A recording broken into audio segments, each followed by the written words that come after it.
Hello everyone again. So here's the next problem.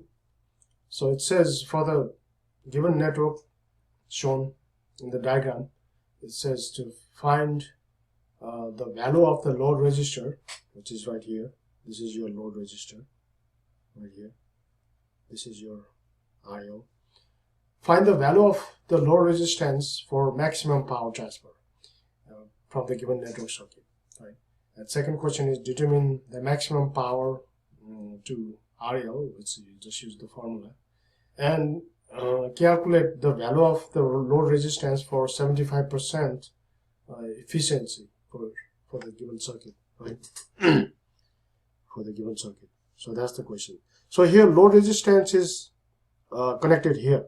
So this is your network circuit. This is your given circuit, and so the power is transferred to the given load resistor right here. So this is your two terminal output. So this is your output, right? And we know from Thevenin's theorem, any complex network circuit can be just converted to.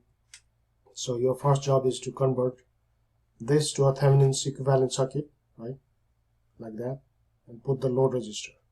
So your first job is to figure out the Thevenin's equivalent voltage and Thevenin's equivalent resistance, right?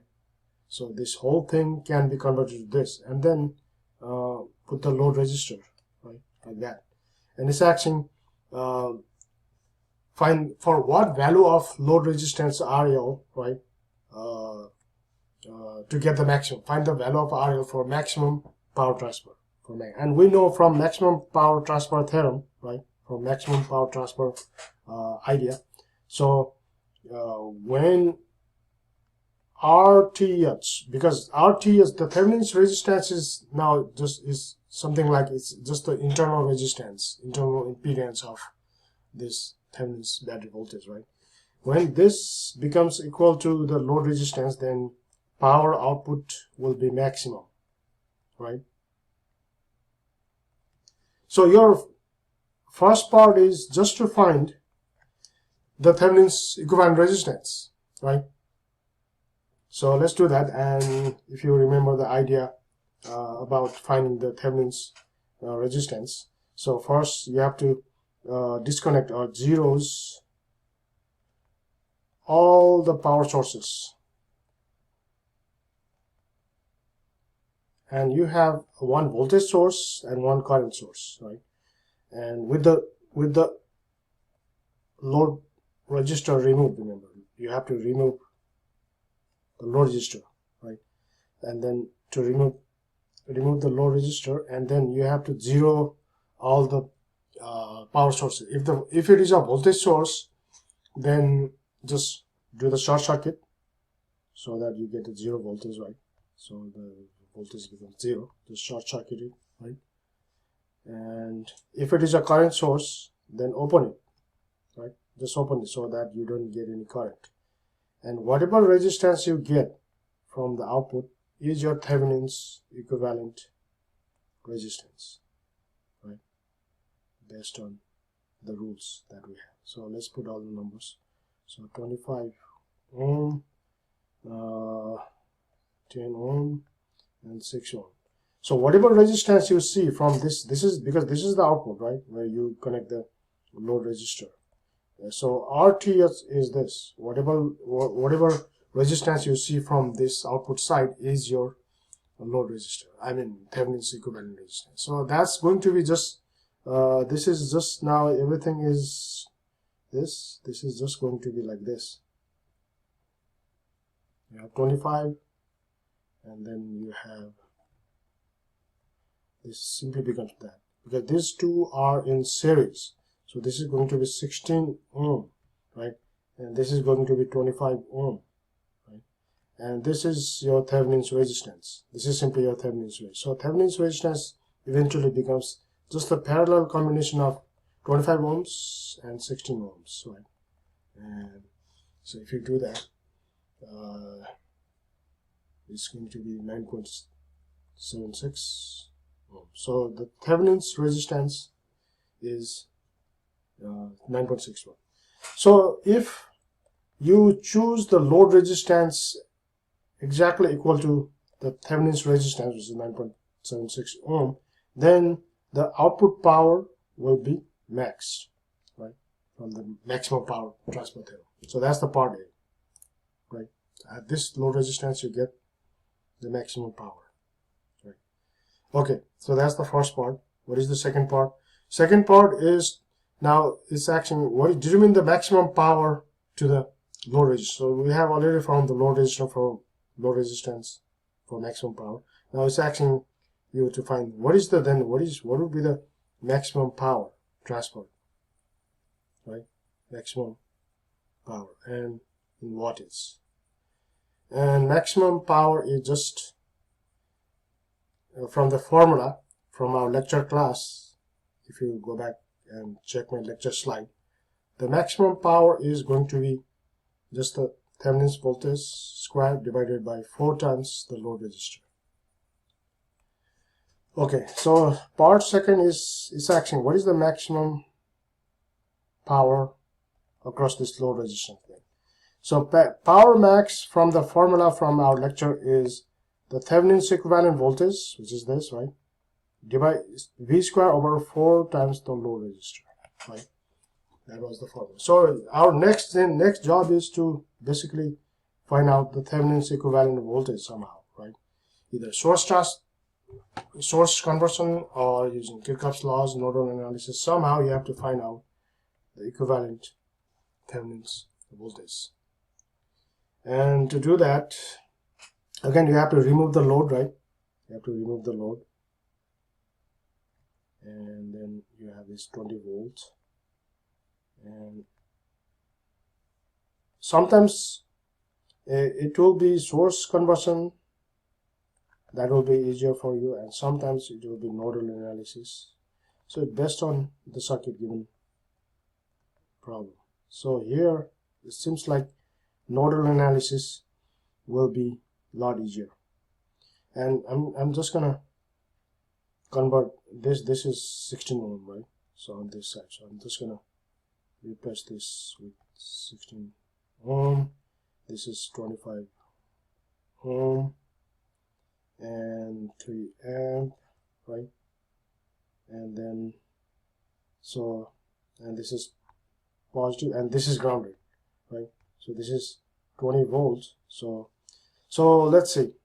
So if you can find this voltage, you have only one unknown nodal voltage. So this, right, this one, because this is at 20 volts with respect to reference ground, and this is the unknown. This is the only unknown. So let's first find this nodal voltage, and then this node, your VTS is going to be whatever this nodal voltage minus 20 volts, because this node is sitting at 20 volt, right, with respect to ground. So that's our main aim. So somehow you will have to find out this nodal voltage using Kirchhoff's current law, right? And so let's first pick the current. Let's say pick some random current, best guess, educated guess. So let's say I'm just 3 amp. It's a constant current. You cannot do anything. 3 amp going out, right, like that. And this is, let's say I1. Let's call this is I2, right? And then now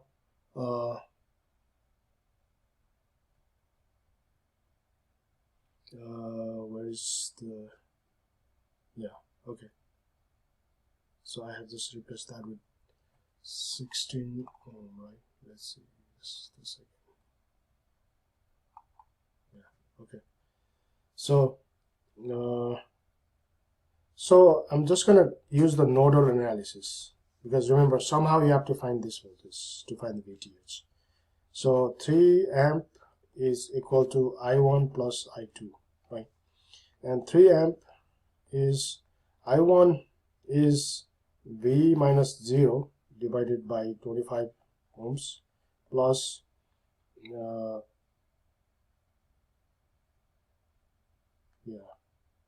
is V minus 0 divided by 16 ohms. So you just need to simplify that somehow.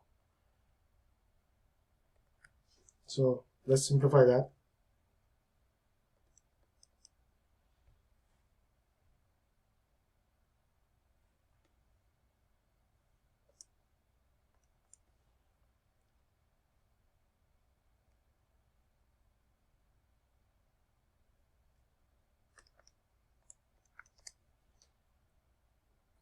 So common factor is 400. It's going to be 16V plus 25V, right? And it's going to be 1200 is equal to 41V. So that means V is going to be 41 is 29.7 volt, right? Okay, what is going to be your Thevenin's voltage then? Thevenin's, because whatever voltage you found is this 29.7 volts, but we want this voltage here is the Thevenin's voltage, but voltage on this terminal, this node, is 20 volt, positive 20 volt. So VTH is just V minus 20 volt, because this terminal is not grounded.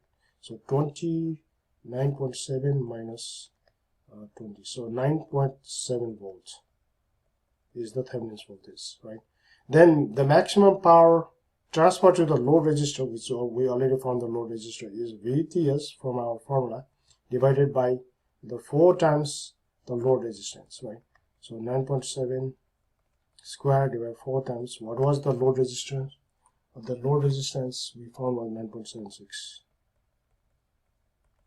and 9.7 square divided by 4 times 9.76, it's going to be 2.41 watts is the power. Okay, so that's the maximum power transfer to the given load resistor, right? So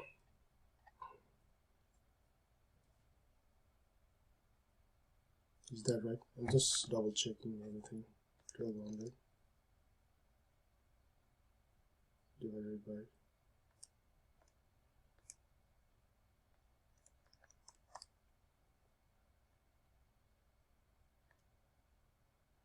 minus 9.2. No, I'm sorry.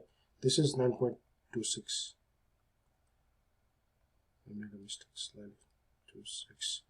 So 9.26 square divided by 4 times 9.76. So it's 2.2, about 2.2 watts. Okay, so that's the part B. We found the maximum power dissipated across this load resistor. If you put a load resistor here, right, it will dissipate 2.2 watts. Okay, last question, because it has one more part. The last question here is calculate the value of load resistor for 75% efficiency. Remember, efficiency and maximum power transfer are different. Now, if you want to get 75%, if you want to make the circuit 75% efficient, right, what should be the load resistor? And that's pretty easy, straightforward. You just need to use the efficiency formula. And efficiency is electrical efficiency is just the output power divided by the total input power. Output divided by input power. That's the efficiency, which is 75%. And then find the load resistance. Okay. Part C is the electrical efficiency, let's say eta, right, is the output divided by definition, output by input power. What is output power? Output power across the load resistor is I square, right? The current will be same for both, RL, right? And I square, the total input power is going to be the I square RL plus I square R, the series resistor, which is Thevenin's resistance, right? So this will cancel out, and this is based on the question is 75%, which is 0.75. So load resistor, we're solving for load resistor. We already know the Thevenin's. The series resistor will be the Thevenin's resistance, right? And Thevenin's resistance we found as, what was the Thevenin's resistance? So the Thevenin's resistance from part A was 9.76, and then you solve for the load resistor. for maximum for 75% efficiency, right? And if you do this calculation, I have the answer. So 29.3 ohm. So if you want to make your circuit 75% efficient, then your load resistor should be 29.3 ohms. That's what it says.